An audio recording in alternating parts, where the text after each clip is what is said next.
Kecanggihan teknologi air masa kuno di pertirtaan Jolotundo.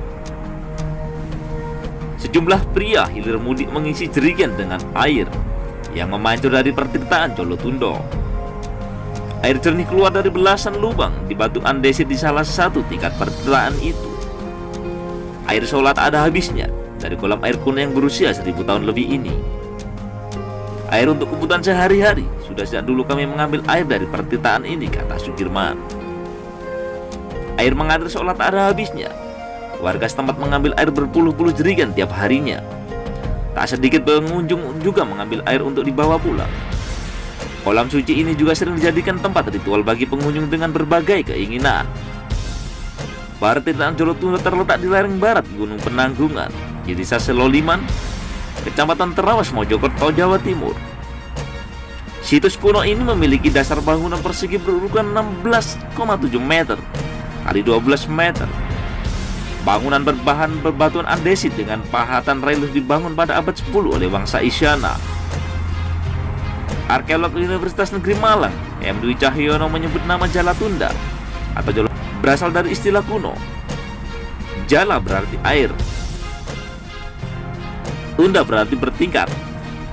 Sebab Jolotunda adalah kolam dengan air keluar dari pancuran yang dibuat bertingkat. Situs Jolotunda menjadi bukti kecanggihan teknologi tata kelola air yang sangat maju pada zamannya, kata Dwi.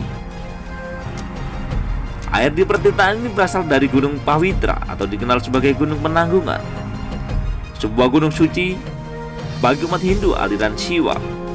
Dari gunung air dialirkan melalui jaringan bawah tanah menuju Candi Jolotundo. Air menjadi salah satu bagian penting dalam ritual masyarakat saat itu, apalagi bersumber dari gunung yang dianggap suci. Selain mengisi kolam pada pertirtaan, air juga terus mengalir melalui jaringan bawah tanah ke sawah penduduk, terus menuju ke pemukiman penduduk untuk kebutuhan penduduk. Karenanya situs kuno ini memiliki fungsi ganda. Situs ini tak hanya bermakna religius atau ritual, tapi juga sosial. Sebab air dari kolam ini juga menghidupi warga, tegas Dwi. Diperkirakan situs Jolotundo dibangun pada tahun 899 Saka atau tahun 977 Masehi, merujuk angka tahun yang terpahat di sisi pertirtaan. Situs dibangun oleh seorang raja kerajaan Medang periode Mataram kuno dari Wangsa Isyana di Jawa Timur, jauh sebelum kelahiran Raja Erlangga. Pada masa lampau struktur bangunan pertirtaan ada 4 tingkatan, tapi sekarang ini hanya tersisa 2 tingkatan. Pada bagian kaki pertirtaan terdapat kolam yang luas. Pada bagian paling atas dulu ada bebatuan berbentuk silinder dengan 9 lubang yang memancurkan air. Dahulu di relung tengah terdapat arca Raja Erlangga berwujud Wisnu mengendarai Garuda. Arca kini disimpan di Museum Trawulan Mojokerto. Di kedua sisinya terdapat bilik. Pada bilik sisi kiri air memancur dari mulut arca naga, diperuntukkan bagi perempuan. Sedangkan di sisi kanan berupa arca Garuda untuk kaum lelaki. Secara morfologis kedua makhluk itu menggambarkan 2 sisi dunia.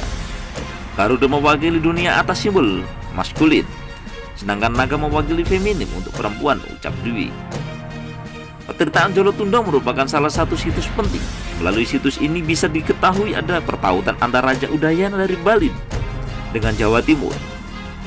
Itu tergambar pada relief di salah satu tingkat di situs ini. Relief mengisahkan tentang Udayana yang tengah bimbang usai didengkol dari kekuasaan di Bali. Udayana lari ke tanah Jawa dan ditambung Sri Makutawangsa Wardana, Raja Medang atau Mataram periode Jawa Timur dari Wangsa Isyana. Tidak diselamatkan, Udayana juga dinikahkan dengan putrinya, yakni Mahendra Datta atau Kunapriya Dharma Patni. Dari garis keturunan ini melahirkan Erlangga, sang raja Kahuripan di Jawa. Ini sebuah situs penting. Sayangnya kondisinya sekarang sudah banyak mengalami kerusakan.